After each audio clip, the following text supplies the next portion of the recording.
Modest preemptive actions can obviate the need of more drastic actions at a later date. The nature and effect of this system is actually quite simple. Our economy has, or the global economy, has three basic things that govern it. One is fractional reserve banking, banks printing money out of nothing. It's also based upon compound interest. When you borrow money, you have to pay back more than you borrowed, which means that you, in effect, create money out of thin air, again, which has to be serviced by creating still more money. We live in an infinite growth paradigm. The economic paradigm we live in now is a Ponzi scheme. Nothing grows forever. It's not possible. As a great psychologist James Hillman wrote, the only thing that grows in a human body after a certain age is cancer. It's not just the amount of money that has to keep growing, it's the amount of consumers. Consumers to borrow money at interest to generate more money, and obviously that's not possible on a finite planet. People are basically vehicles to just create money, which must create more money to keep the whole thing from falling apart, which is what's happening right now. There are really only two things anyone needs to know about the monetary system. One, all money is created out of debt. Money is monetized debt, whether it materialized from treasury bonds, home loan contracts, or credit cards. In other words, if all outstanding debt was to be repaid right now, there would not be $1 in circulation. And two, interest is charged on virtually all loans made, and the money needed to pay back this interest does not exist in the money supply outright. Only the principal is created by the loans, and the principal is the money supply. So, if all this debt was to be repaid right now, not only would there not be $1 left in circulation, there would also be a gigantic amount of money owed that is literally impossible to pay back, for it does not exist. The consequence of all of this is that two things are inevitable: inflation and bankruptcy. As far as inflation, this can be seen as an historical trend in virtually every country today, and easily tied to its cause, which is the perpetual increase of the money supply, which is required to cover the interest charges and keep the system going. As far as bankruptcy, it comes in the form of debt collapse. This collapse will inevitably occur with a person, a business, or a country, and typically happens when the interest payments are no longer possible to make.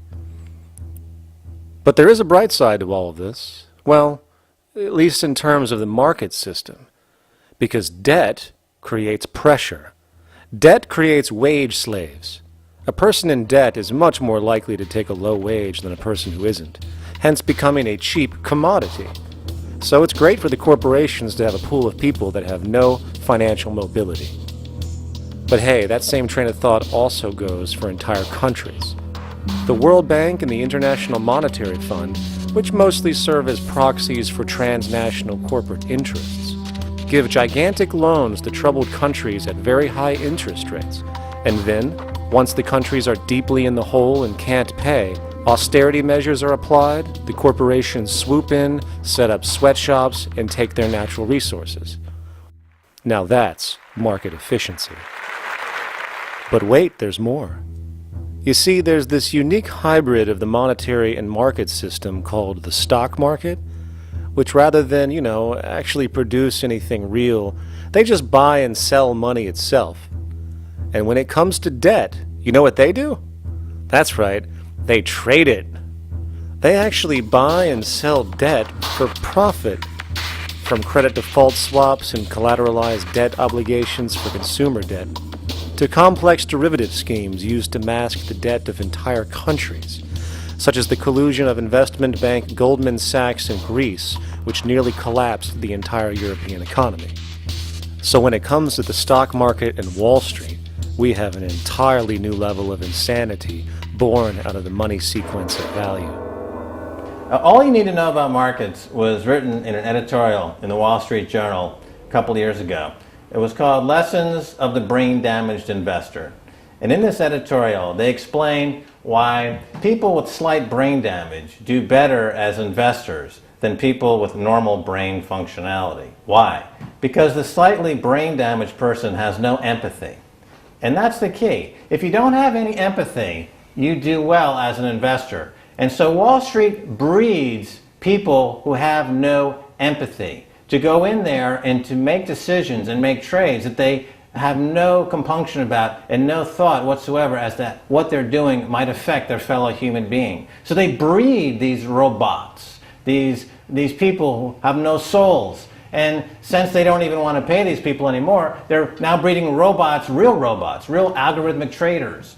Goldman Sachs and the high-frequency trading scandal. They put a computer next to the exchange, the New York Stock Exchange. This computer, this co-located computer, as they call it, it front-runs all the trades on the exchange, and it hits the exchange with volumes of orders in ways that scalp pennies and nickels away from the exchange. It's like they're siphoning money all day long. They went one quarter last year, 30 or 60 straight days without a single down day and made millions of dollars every single day. Is that because, well, that's statistically impossible.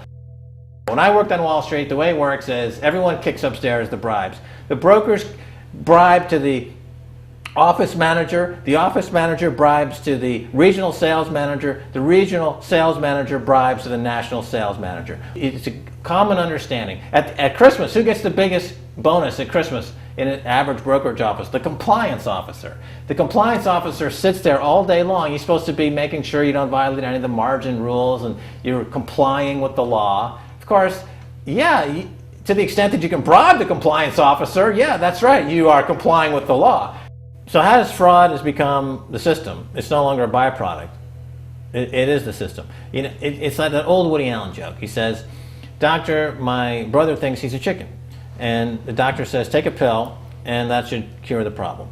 And he says, "No, doctor, you don't understand. We need the eggs." Okay? So the trading of fraudulent claims back and forth between banks to generate fees, to generate bonuses, has become the GDP producing growth engine of the United States economy. Even though they're essentially trading fraudulent claims that there's absolutely no hope of ever paying back.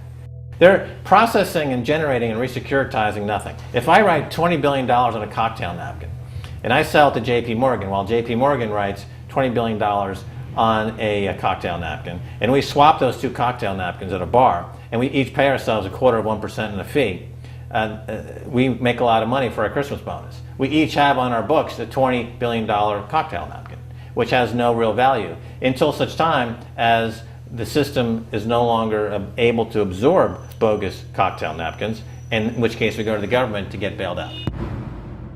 And because of Wall Street and the global stock market, there are now conservatively about $700 trillion of outstanding fraudulent claims known as derivatives, still waiting to collapse, a value amounting to over 10 times the gross domestic product of the entire planet. And while we have seen the bailouts of corporations and banks by governments, which of course comedically borrow their money from banks to begin with, we are now seeing attempts to bail out whole countries by conglomerates of other countries through the international banks.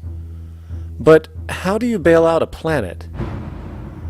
There is no country out there that isn't now saturated in debt. The cascade of sovereign debt defaults we have seen can only be the beginning when the math is taken into account. It has been estimated in the United States alone that income tax would need to be raised to 65% per person just to cover the interest in the near future.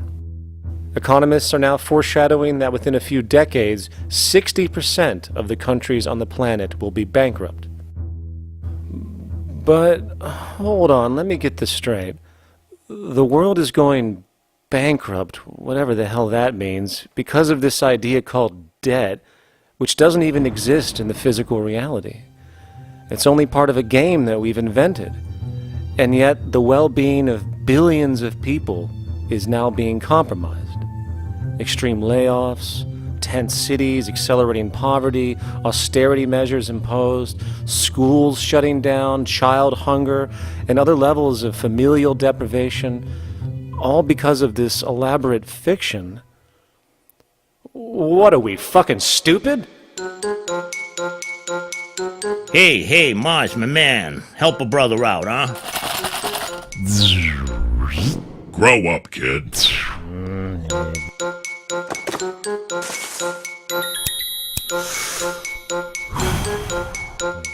Saturn, what's up, man? You remember that smoking nebula I hooked you up with a while back? Listen, Earth, we're getting really tired of you. You've been given everything, and yet you waste it all. You got plenty of resources, and you know it. Why don't you grow up and learn some responsibility, for Christ's sake? You're making your mother miserable.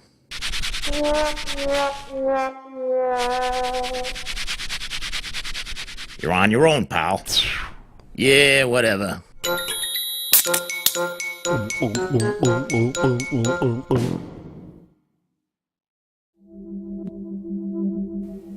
Now, all of this considered, from the waste machine known as the market system